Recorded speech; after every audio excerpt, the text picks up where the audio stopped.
네, 반갑습니다. 자, 우리나라 선수들이 포르투갈의 극적인 역전승을 거두면서 12년 만에 월드컵 16강에 진출을 하게 되었습니다.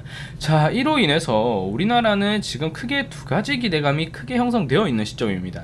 하나는 브라질을 이기면서 8강에 진출, 8강에서 한국과 일본의 이런 8강전이 성사될 거라는 기대감과 더불어 일본을 보기 좋게 이기고 4강에 진출하면서 어게인 2002를 쓸 수 있을 거라는 기대감과 더불어 국내 증시 입장에서는 이 월드컵 관련주 16강이라는 6%의 기적을 써내려갈 시점이기 때문에 다시 한 번 더 월드컵 관련주들에 대한 폭발적인 기대감이 지금 형성되고 있다라는 겁니다. 자, 그러면 우리가 왜 지금 이 시점 다시 한번 월드컵 관련주를 봐야 되느냐? 일단 기본적으로 월드컵 16강 진출할 수 있었던 퍼센테이지가 6% 정도 됐었죠. 6, 7% 정도 됐었는데 이 가능성을 뚫고서 16강 올랐다는 것. 기본적으로 이 테마주적 성격의 재료를 보기에는 상당히 의미가 있는 수치라는 거죠. 그와 더불어 결국에 주식이 안정적으로 주가를 밑바탕하기 위해서는 실적 포인트가 반드시 잡혀야 되는 부분인데 편의점을 비롯해서 현재 맥주라던가 후라이드 치킨과 같은 주류와 유가공품의 이런 매출적인 부분이 편의점만 하더라도 못해도 100%에서 200%가량 올랐다라는 거죠. 자, 일단 기본적으로 이런 주류라던가 맥주라던가 유가공품, 치킨 같은 이런 종목들이 사실상 연말과 연초, 지금 리오프닝이 다시 돌고 있는 시점에서 상당히 그 기대감이 커질 수 있는, 매출적 견인 포인트가 커질 수 있는 위치인데 이 부분에 더해서 대한민국 축구대표팀이 포르투갈에 승리하면서 12년 만에 16강에 진출을 했다라는 것, 이 매출이 상승될 수 있는 포인트를 한 걸음 더 더한 부분이기 때문에 지금 시점에서는 단발적 테마와 더불어서 실적 측면에서도 상당히 기대감을 가질 수 있을 만한 포인트라는 거죠. 자, 다른 기사 하나 더 보겠습니다. 12년 만에 월드컵 16강 치맥주도 덩달아 축포를 올리냐. 자, 축구대표팀이 12년 만에 월드컵 16강에 진출하면서 대표적 수혜주인 치맥주를 둘러싼 기대감이 높아지고 있다는 거죠. 자, 월드컵 개막 이후에 교촌 FMB라던가 마니커, 하림, 제주맥주와 같은 속칭 월드컵 관련주들이 우루과이에서 무승부 그리고 가나전에서 패배를 하면서 16강전에 대한 이런 기대감이 상당히 크게 꺾이면서 다소 큰 폭으로 조정을 보여주면서 이 투자 심리가 상당히 위축된 모습을 보여주었습니다. 자, 여기도 나와있죠. 월드컵 H2 조별리그 2차전 가나와의 경기에서 패배하면서 투자 심리가 위축된 영향으로 풀이된다. 하지만 지난 2일 포르투갈전과의 3차전에서 극적인 역전승을 통해 16강에 진출하면서 치맥주 역시도 주가가 동반급등할 것이라는 전망이 나오고 있다라는 겁니다. 자, 일단 기본적으로 월요일 내일 증시에 있어서 이런 월드컵 관련주들 일단은 안 쳐다볼 수는 없을 겁니다. 가나전에서 크게 실망 매물이 형성되었던 시점에서 그 실망 매물을 거두어들일 수 있을 만한 16강 진출이 되었기 때문에 닭고기와 맥주 관련주들, 특히 월드컵 관련해서 한 달 전부터 주가가 상승한 이력이 있었던 종목들 다시 한번 볼 필요가 충분히 있습니다.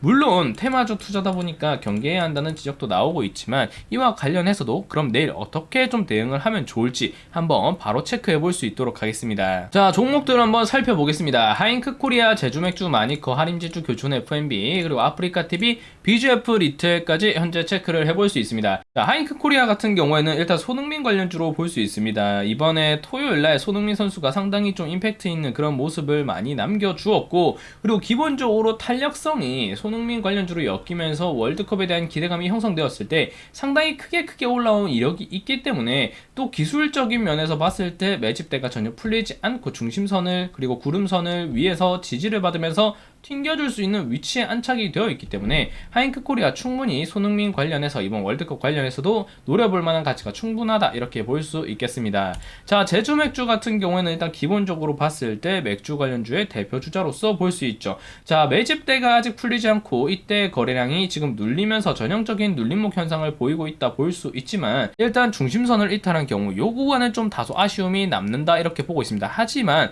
그 구간의 전반적인 위치로 봤을 때 충분히 이 지지 구간을 확인할 수 있는 박스권 내에 현재 주가가 위치해 있고 구름대 역시 벗어나지 않고서 흐름이 이어지고 있는 모습이기 때문에 충분히 이 중심선까지 탈환을 다시 한번 해주는 그런 그림이 그려진다면 구름대를 벗겨내면서 확보되어 있는 이 매집대를 통해서 시세를 튀겨줄 가능성이 매우 높은 위치의 종목이다 이렇게 보시면 되겠습니다. 자, 그 다음 살펴볼 종목은 마니커와 하림지주 그리고 교촌 FMB라는 이런 치킨 관련주로서 볼 수 있습니다. 일단 일단 교촌 FMB 같은 경우에는 제주맥주와 상당히 유사한 위치로서 볼 수 있지만 다소 아쉬운 점이 있다고 한다면 매집대가 크게 풀려 있다는 점, 이 점은 상당히 아쉬움이 남습니다. 그렇기 때문에 교촌 FMB 같은 경우에는 만약 접근을 한다고 하더라도 이 중심선을 강한 거래량이 수반되어서 뚫어주지 못하는 경우라고 한다면 다른 치킨 관련주나 맥주 관련주와 더불어서 시세를 따라가기에는 다소 부족한 면이 있을 수 있기 때문에 교촌 FMB 같은 경우에는 마니커와 하림지주 등과 같은 이런 종목들의 시세가 꾸준히 나왔다가 후에 수급이 들어오는 모습이 확인된다면 그때 따라붙는 게 상당히 유효할 수 있겠다, 이렇게 볼 수 있겠습니다. 마니커의 위치는 일단 제주맥주와 상당히 동일한 위치다, 이렇게 볼 수 있습니다. 중심선을 이탈했지만 이런 구름대 아래 구간에서 지지를 받을 수 있을 만한 위치가 충분하기 때문에 아직까지는 이번 16강 진출 관련주로서 충분히 눈여겨볼 수 있다, 이렇게 볼 수 있습니다. 자, 아프리카TV 같은 경우에는 자리가 상당히 괜찮습니다. 매집대가 다소 떨어져 있는 지점이 아쉽긴 하지만 아직까지 이날 터진 거래량이 빠졌다고 보기 어려운 지점에 있고, 구름대를 벗겨내면서 1차 파동, 2차 파동을 확인할 수 있는 중심선에서 지금 위치가 잡혀 있는 부분이기 때문에 여기서 시세가 받쳐진다고 한다면 충분히 다시 한번 기대를 해볼 수 있을 만한 월요일 위치다, 이렇게 보시면 되겠습니다. 자, BGF 리테일 같은 경우에는 최근 다른 이슈로 주목을 받긴 했지만 일단 기본적으로 편의점 매출 증진에 따른 시세를 한번 기대해 볼 수 있을 만한 위치입니다. 매집대도 괜찮고 최근 거래량도 괜찮고 구름대 저항을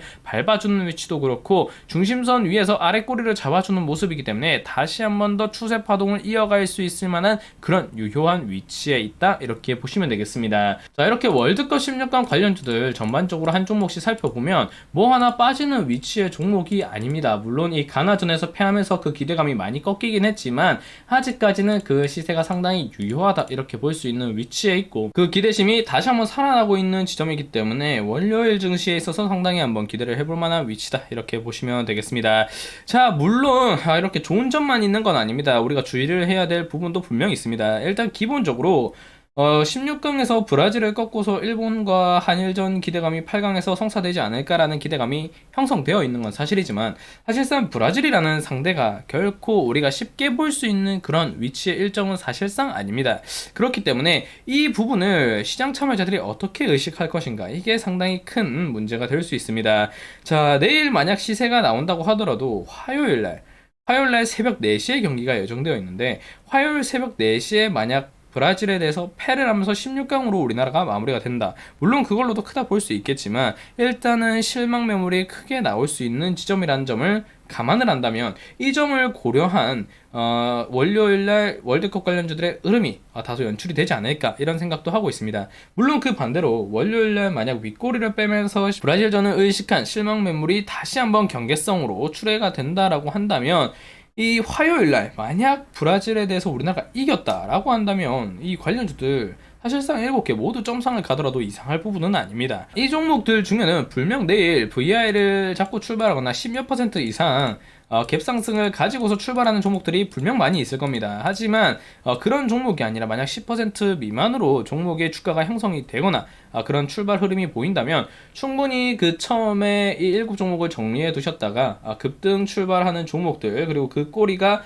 위로 이어지는 게 아니라 양봉으로 이어지는 모습이 나온다면 10% 미만으로 오르는 종목들에 대해서 한번 시장가 매매를 통해서 단발적인 시세를 한번 노리는 그런 전략을 가져가신다면 월드컵 16강도 즐기고 그리고 주식 측면에서도 충분히 이 월드컵 관련주들에 대한 대응 역시도 무난하게 가져가실 수 있을 거라 생각합니다. 하지만 말씀드렸던 것처럼 브라질전이 결국 쉬운 부분은 아니기 때문에 처음에 급등하는 종목들, VI가 걸리고 시작하는 종목들을 따라잡으려고 할 게 아니라 VI를 걸고 시작하는 종목들의 시세가 양봉으로 이어진다면 그 외의 종목으로 순환 포인트를 기대하면서 한번 짧게 방망이를 잡고 대응하시는 게 좋겠고, 만약 브라질전을 의식한 경계성 매물들이 빠르게 나오는 모습이라면 바로 미련 없이 손 한번 툴툴 털고 나오시면 좋은 결과 있으리라 생각합니다. 자, 오늘 영상은 그럼 여기서 마무리 지을 수 있도록 하겠습니다. 감사합니다.